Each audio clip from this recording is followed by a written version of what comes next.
For the last 3 months, we've watched our globalist leaders manipulate us with the Marxist revolutionary technique known as the Hegelian dialectic. It's a very complicated philosophical thing, but it can actually be salted down to about 3 points. And that is called problem, reaction, solution. The way you change cultures is using problem, reaction, solution. So these globalists, they cause a problem, be it terrorism or pandemic or global warming or whatever they want to come up with. And then they wait for our reaction. Our reaction as people tends to be the same. Oh no, we're all going to die. Somebody do something. And then they have the solution, a prepackaged, ready for us, usually involves more government control of our lives. We're now in a position to start implementing the next part of our plan. We're now in a position to start implementing the next part of our plan. We're now in a position to start implementing the next part of our plan. This world is not what you think it is. This world is not what you think it is. Go, go.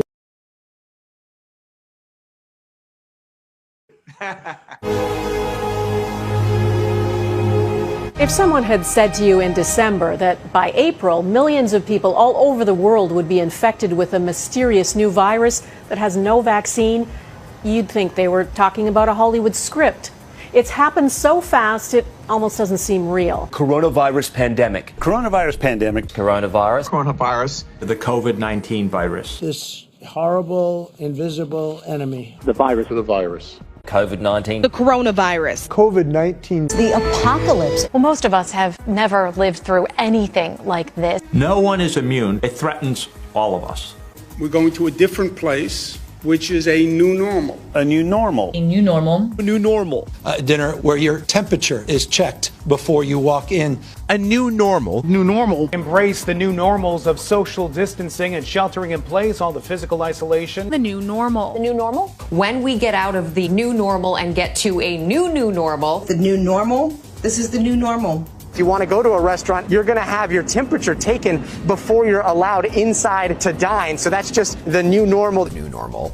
This new normal is going to look very, very different. Not normal, but a new normal. Long lines for food becoming a new normal. The new normal. New normal. There will be a new normal. A new normal. New normal. A new normal. The new normal. A new normal. This is the new normal. This is our new normal. Our new normal. A new normal. Our new normal. New normal. The new normal. Our new normal.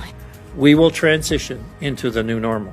And this new normal is just the normal of future generations. All of us should be able to name all the people we've been in close contact with over the last 2 weeks as a new normal. Our new normal. The new normal. Our new normal. Our lives will never be the same. The new normal. This new normal. I think everyone's life is completely disrupted. You know, your normal pattern of go to meetings, watch sports events. And no normalcy as we knew it. This is not going to go away anytime soon.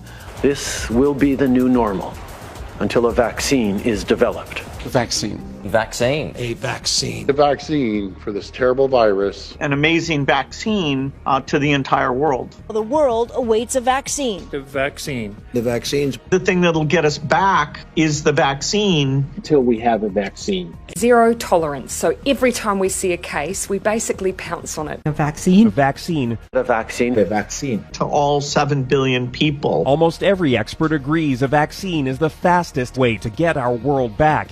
You know, it's so important to get not just hundreds of millions, but literally billions of those vaccines.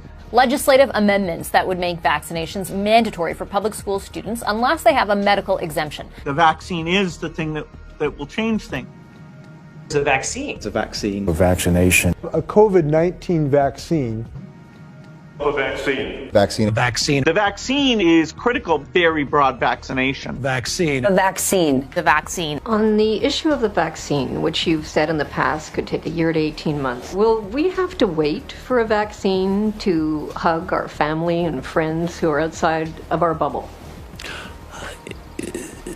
A vaccine. Vaccine. Vaccine. Who's a recovered person? Who's a vaccinated person? Because you don't want people moving around the world. So eventually there will be sort of this digital immunity proof that will help facilitate the global reopening up. Zero tolerance. The RFID microchip. Apple and Google announced new technology that could help. Phones ping other phones around them with their location. In Hangzhou, to enter a tower block, you need to have your temperature taken and registered. And you must have an app on your phone into which you input your name, temperature, recent travel and ID number. The information generates a color code. Our new normal. A new normal. Our new normal. New normal. The new normal. Our new normal. When you were talking about the phases, the semi-normal phase that you spoke of, that sounded like months and months of that. If a vaccine is still not until 2021, that's many, many months of this new normal. That's right. A new normal. New normal. A new normal. The new normal. A new normal. This is the new normal. This is our new normal. An invisible enemy. Think of that. Thank you.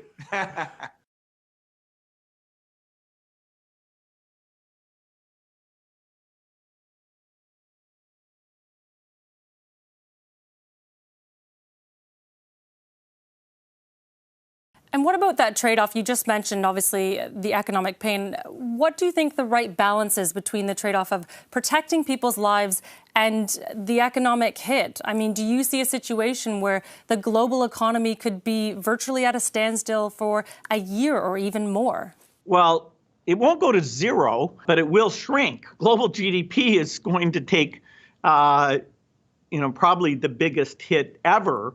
Maybe the Depression was worse or 1873. I don't know. But in my lifetime, this will be the greatest economic hit. But you don't have a choice. People act like you have a choice.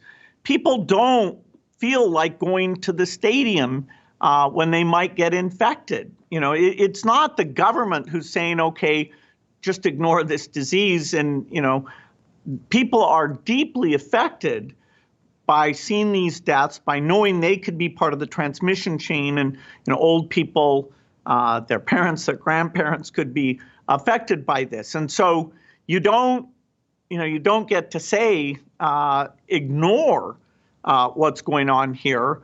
There will be the ability, particularly in rich countries, to open up if things are done well over the next few months, but for the world at large, normalcy only returns when we've largely vaccinated the entire global population. And so, although there's a lot of work on testing, a lot of work on drugs that we're involved with, trying to achieve that ambitious goal, which has never been done for the vaccine, that rises to the top of the list. In 2010, the deep state had the Rockefeller Foundation script a plan to introduce martial law and a permanent method for total control of the citizenry. In this plan that they disguised as an academic scenario, as they called it, the method they would use to gain complete prison-like control of the entire population was to infect them with a devastating biological pandemic, and then, under the guise of protecting us from this threat, they would be free to implement their final solution, a prison state. The prison state that they need to keep their grip on power. As usual, the fascists disguise their crimes as helping us, and as is typical of this new type of fascism, they always make the claim that we the people are begging them to have more and more control over us. As you watch this video, remember that the deep state concocted this scheme in 2010 as a quote-unquote simulation of what is to come. The following is proof that the deep state is behind these viral pandemics. Absolutely positively, pandemics are now the tool of choice for the fascists, known as the deep state, and the private contractors that they contract these pandemics out to. For the deep state, to make an international pandemic isn't even a high-tech operation, it's a no-tech operation. It's easy. A simple vial of Ebola, SARS, MERS, Spanish flu, or coronavirus, or whatever they come up with in their secret bioweapons lab, is all they need to bring the world into their total control. The only thing you have to remember is if they can do it, they will do it, which means they already have done it. The ruling establishment has a lot of, they will stop at nothing to complete their toolkit of control, right? So one of the things that has been missing from the toolkit of total control has been quarantines and curfews, right? So now, welcome to the new world in America, where to get on a bus, to go through a subway station, if you think that the procedures at the TSA are onerous, right? Guess this is coming to a bus depot near you. It's a more invasive way, and the ruling class needs this because, let me say, if the ruling class ever saw wide-scale civil unrest, you'd see an Ebola outbreak in America right away. Okay, so this is, what you see is that Ebola is another tool in the toolbox of the ruling class repression, control. Yeah, to keep down absolutely, repression. positively, 100%. This is a tool. Right. Ebola doesn't just magically start spreading. And then we have this doctors that come back here. The white people, of course, live. You know, the two whites who got it or survived. All the black people that get it die. Right? It's very possible that these one of these NGOs over there is going around with a veil of Ebola or spreading it from a small plane onto villages. The point is to get hundreds of thousands of people infected with it and create the next phase of control. Now, one of the things I'd like to show to back up my my claims here. Here's a document from the Rockefeller Foundation. Rockefeller Foundation, right there. You can zoom in on that, where my finger is. It's called Scenarios for the Future International Development, the Rockefeller Foundation. All right. Okay. Let's take a look at what they're saying here. This is something like a 50, 60-page document. I'd like you to go to page 18, if you can look at this up on the internet, but I'll read it off to you. It's called lockstep, lockstep. And this is a phrase that I used right after 2001 when I saw the entire system of the United States, including the population, were in lockstep. So the Congress went along, and yes, it was Osama bin Laden, and the people waved their flag and said, I hate, hate, hate, hate, and everything was in lockstep. Well, in 2010, they published this, Rockefeller Foundation, and here's what they're saying.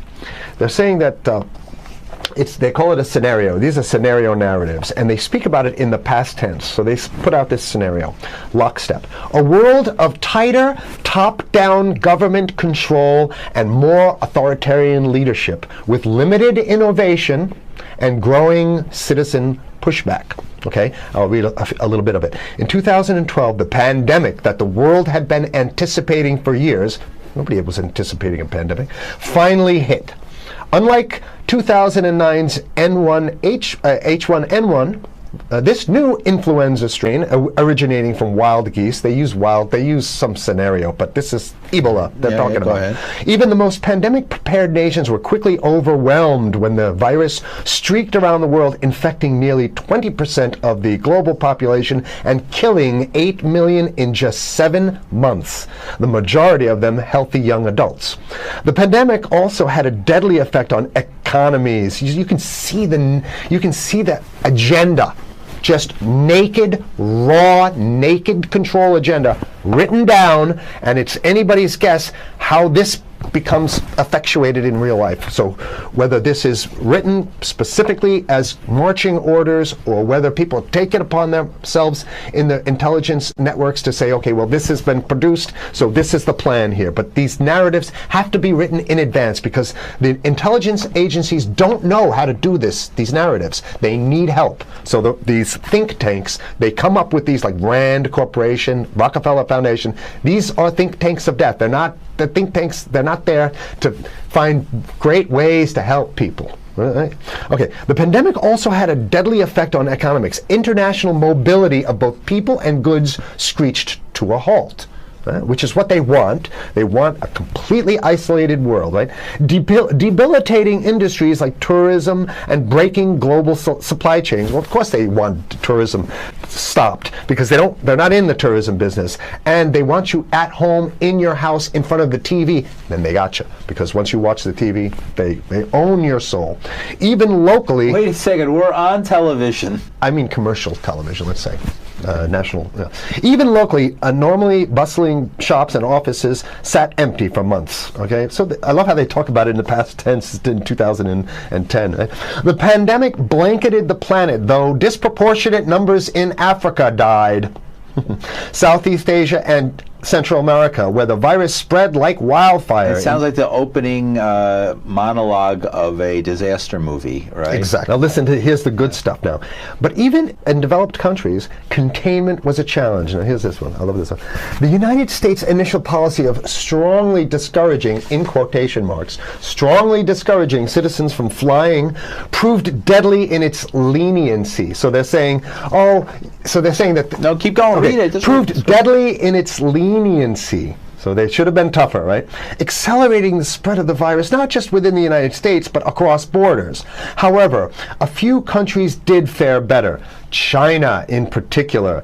The Chinese government's quick imposition and enforcement of mandatory quarantine for all citizens, as well as its instant and near hermetic sealing off of all borders, saved millions of lives, stopping the spread of virus far earlier than in other countries. So the message is here is we have to look towards the Chinese, the oppressive totalitarian Chinese regime as an example of what we need to be doing here. And of course, the ruling class here loves the Chinese regime because they have demonstrated to the ruling class the most efficient form of capitalism, which is authoritarian capitalism. So we have capitalism, but unfortunately we have this veil. I get it. We have this veil of democracy. This is very interesting. This is continue on. Okay. China's government was not the only one that took extreme measures to protect its citizens from risk and exposure. During the pandemic, national leaders around the world flexed their muscles, flexed their authority, and imposed airtight rules and restrictions. You can see the agenda. Go. Okay. From the mandatory wearing of face masks to body temperature checks at the entries to communal spaces like that's what's happening right now. Yeah, but soon it's going to be like body. It'll be at the subway. Yeah, is that what you're saying? We'll be going through this in the sub to get on buses and the subway, absolutely, things positively. like that. And what this means though is don't think about having a cigarette, a joint on you, or basically you can't. This is a dragnet for everything. So if in order for you in other words, just like with stop and frisk, this is ultimate stop and frisk. This is the ultimate cavity stop and frisk, cavity search kind of thing. All right, so during the pandemic, national leaders around there flex their authority. Now there's some good stuff. Listen to this. And even supermarkets, they want body checks at supermarkets, okay? So basically what they're saying is they're building a system where every move you make, you got to go through them. You can't get food. Well, how about if you go to the farmer's market? Right. Here's the good stuff now. I mean, it just keeps getting better. Even after the pandemic faded, this more authoritarian control and oversight of citizens and their activities stuck. And even intensified. That's the whole point. So they're going to get rid of... Didn't that happen already with 9/11? Of course. 9/11 was how many, 14 years ago, and we still have all these draconian rules. So they're going to put the body cavity USA, searches Patriot, and all that. That's right. So in order to get to a supermarket, you got to have a body cavity search, and then when there's no more Ebola, well, you know what? We kind of like this way because we have an complete infrastructure of a control grid. In order to protect themselves from the spread of increasingly global problems, from pandemics and national terrorism to environmental crisis and rising poverty, leaders around the world took a firmer grip on power. Well, what the hell would rising poverty have anything to do with imposing strict citizen controls with face masks? So they're very sloppy stuff here. At first, the notion of a more controlled world gained wide acceptance and approval. I'm sorry.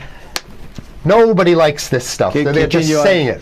I have to provide analysis. Only because we only have 5 minutes left, so that's. Oh my God. Okay. Citizens willingly gave up some of their sovereignty and their privacy to more paternalistic states in exchange for greater safety and stability. I mean, that's just a complete naked contradiction to the famous saying that if you think you're going to give up a little bit of security, I mean, if you're going to give up your freedom for security, you're going to get neither. That's the long-standing thing. And here what they're doing is they're not even ashamed or embarrassed to absolutely say the exact opposite. They're saying, yes, we all want to give up our privacy and sovereignty for more stability and security and stability. So you don't get that.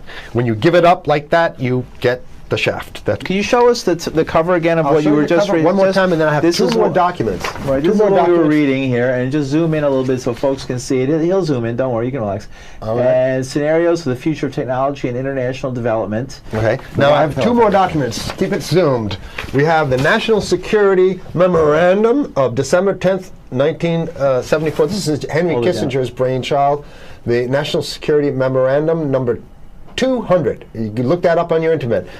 I'll summarize it. He says that there's too many people, we got to get rid of the population. So to answer your question. From earlier. Yeah, he says, he used the word depopulation, which is different. Depopulation means killing people that already exist, and it's to get the minerals, because we need the minerals. And here's another one. The CDC has a patent on Ebola. They patented it. Yeah? Right. So basically, if you want to get a cure for your Ebola, it says it right up here, right? It says human Ebola virus species and compositions and methods thereof, and it's a patent. It's a patent. They patented the main strain plus something like 17 other strains of it. So they own it now, and I don't know how exactly you can own that, but apparently they've done the same thing. Yeah, I didn't think you could own a natural. Yeah, you can. I guess the main thing to finish off this show is this: that they want to get more control, more and it's going to be curfews and quarantine. So what I'm saying is that unless the American people start to get some new way to revolt, a new way to organize, new way to protest, unless we can break through the apathy, because that's what we have here, then it's going to be a slave state here. The ruling class doesn't seem to have too much resistance. They're getting everything on their Christmas shopping list, and they've been wanting quarantines and curfews for a long time. Now they got it. And if you want to live in a world where you're tricked into all this stuff because it's for your safety, right? And if you want to have a probe and make sure you got to check your pockets, make sure you don't have anything incriminating on you before you go out, and when you step out of your house, you want some police there to monitor and see what you're doing. If that's the world you want to live in, be apathetic, don't do anything. You're going to get that world very soon. It's coming your way, definitely. Yeah. So what should people do? What's the hope? You have 30 seconds. To wake up, learn about it, and go fight these bastards in Washington. They're easy to beat. If we can just organize, we can beat them. It's simple. They're weak, and there's so few of them. When I think of the great scientific revolutions of the past, print, the steam engine, aviation, the atomic age, I think of new tools that we acquired, but over which we, the human race, had the advantage, which we controlled. And that is not necessarily the case in the digital age. You may keep your secrets from your friends, from your parents, your children, your doctor, even your personal trainer. But it takes real effort to conceal your thoughts from Google. And if that is true today, in future, there may be nowhere to hide. Smart cities will pullulate with sensors, all joined together by the Internet of Things. Bollards communing invisibly with lampposts, so there is always a parking space for your electric car, so that no bin goes unemptied, no street unswept, and the urban environment is as antiseptic as a Zurich pharmacy. But this technology could also be used to keep every citizen under round-the-clock surveillance. A future Alexa will pretend to take orders, but this Alexa will be watching you, clucking her tongue and stamping her foot.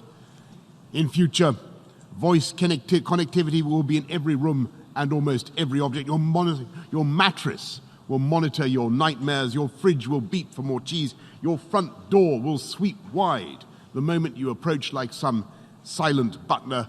Your smart meter will go hustling of its own accord for the cheapest electricity, and every one of them minutely transcribing your every habit in tiny electronic shorthand, stored not in their chips or in their innards, nowhere you can find it, but in some great cloud of data that lowers ever more oppressively over the human race.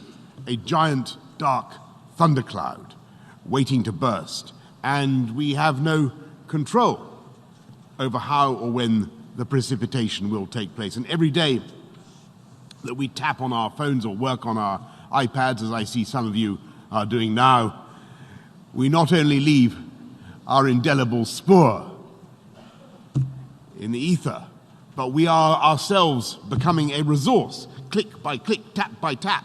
Can these algorithms be trusted with our lives and hopes? Should the machines, and only the machines, decide whether or not we are eligible for a mortgage or insurance, or what surgery or medicines we should receive? Are we doomed to a cold and heartless future in which computer says yes or computer says no, with the grim finality of an emperor in the arena? How do you plead with an algorithm? How do you get it to see extenuating circumstances? And how do we know that the machines have not been insidiously programmed to fool us or even to cheat us? There are today people who are still actually anti-science, a whole movement called the anti-vaxxers, who refuse to acknowledge the evidence that vaccinations have eradicated smallpox, and who, by their prejudices, are actually endangering the very children they want to protect. And I totally reject this anti-scientific pessimism. I'm profoundly optimistic about the ability of new technology to serve as a liberator and to remake the world wondrously and benignly. Indeed, in countless respects, technology is already doing just that. Nanotechnology, I mentioned earlier, revolutionizing medicine by designing robots a fraction of the size of a red blood cell, capable of swimming through our bodies, dispensing medicine and attacking malignant cells like some Star Wars armada. Neural interface technology is producing a new generation of cochlear implants, allowing the gift of hearing to people who would otherwise not be able to hear the voices of their own children. A London technology company has worked out how to help the blind to navigate more freely with nothing more than an app on their smartphones. At stake is whether we bequeath an Orwellian world designed for censorship and repression and control, or a world of emancipation, debate and learning, where technology threatens famine and disease, but not our freedoms. The moral to be drawn from this dangerous nightmare situation is a simple one. Don't let it happen. It depends on you. The aim of Test, Track and Trace is to hunt down and isolate the virus so it's unable to reproduce. So I hear this, the very first thing he says, and I'm like, what the fuck? What are you on about, Matt? Are we on about the same thing? Test, Track, Trace, the mobile phone app. Because a mobile phone app can't track down, hunt down, stop a virus reproducing. It can't do any of those things. I'm thinking, what is this double-speak bollocks? It sounds as if they're actually just hunting down us, humans, not a fucking virus. A mobile phone app can't hunt down a virus, bro. And crucially, Test, Track and Trace allows us to take a more targeted approach to lockdown while still safely containing the disease. Right, all jokes aside now, I mean, we know the use of words and how they're used very specifically, especially in these circumstances here. And we can tell because he's reading it really intensely off that script every couple seconds. It's not coming from the heart at all. But he says here that it gives us more of a targeted approach. Now what he's alluding to is more of a relaxed lockdown, but still maintaining the same effectiveness in terms of relieving stress from the NHS and protecting ourselves personally. But what he says isn't that. He says take a more targeted approach. So again, what he's alluding to really, in my opinion, is targeting individuals. Creating this system is a huge national undertaking of unprecedented scale and complexity. So even on the most basic level, even if you're not thinking that the government lies to you or misleads you, whatever, you can tell and see clearly how misled we are, you know. He's telling us how big a thing this is, how much of a massive, massive operation it is, yet none of us know about it until it's getting implemented and it's ready to go out there. We've already taken Britain's small but brilliant diagnostics industry and taken it to global scale. Oh, have you? We wouldn't know anything about that, Matthew. We're building an army of human contact tracers who can man the phones and find the contacts and support people. What the fuck does that mean? It sounds like 77 Brigade on fucking steroids. What the fuck? And of course, we're developing the contact tracing app, which can help us deliver test, track and trace on the mass scale that we need across the country. How many people are going to download this app and be happy to do that rather than take a fucking shot in the arm? It's mental what's going on and what they're doing. This seems like a much more passive, cool option for the kids, you know? Reminds me of that whole Go generation thing with this Go Vote Ben Fellows fucking bullshit. It's mad. The app, which takes full consideration of privacy and security. Like, whose privacy and security? Mine? The government's? And I think the next statement after this is telling as to that, but you look at this guy's eyes as he says it, literally, just rewind it up, I'll play it again. But whose privacy and security? The fuck? The app, which takes full consideration of privacy and security, has already been tested in closed conditions at an RAF base. Black Ops. And today I can announce the next steps. From tomorrow, we will begin to pilot test, track and trace on the Isle of Wight, starting with health professionals and rolling out this week to all citizens. This is what I'm telling you. How he seems pretty fucking sure that all citizens are gonna have this application. He seems pretty sure about it. How he's so sure, I don't know. But I'm telling you, this shit is just as dangerous as any vaccination. This is the new world right here. I'm grateful to the huge enthusiasm shown by islanders who know that by participating in this pilot, they're at the forefront of helping get Britain back on her feet. This is textbook Goebbels style propaganda at its finest. And how the masses aren't seeing it, I've got no idea, but what fucking islanders is he seen and spoke to, like members of general public, during this whole mental pandemic where he's on the TV every day? Who's he contacted and spoke to who's really enthusiastic about getting this app that no one's fucking heard about until now? And that whole vile, patriotic type thing. And I don't know about the Channel Islands funds, but I bet with their local government and whatnot, the Conservative government don't give two shits about them, but when they want them to be guinea pigs for this new control testing fucking app situation, yeah, they're right at the front line. Big up all the islanders. We love you islanders. It's all about getting her back on her feet, you know? Such 1940s-esque basic propaganda. It's just disgusting to me. Where the Isle of Wight goes, Britain follows.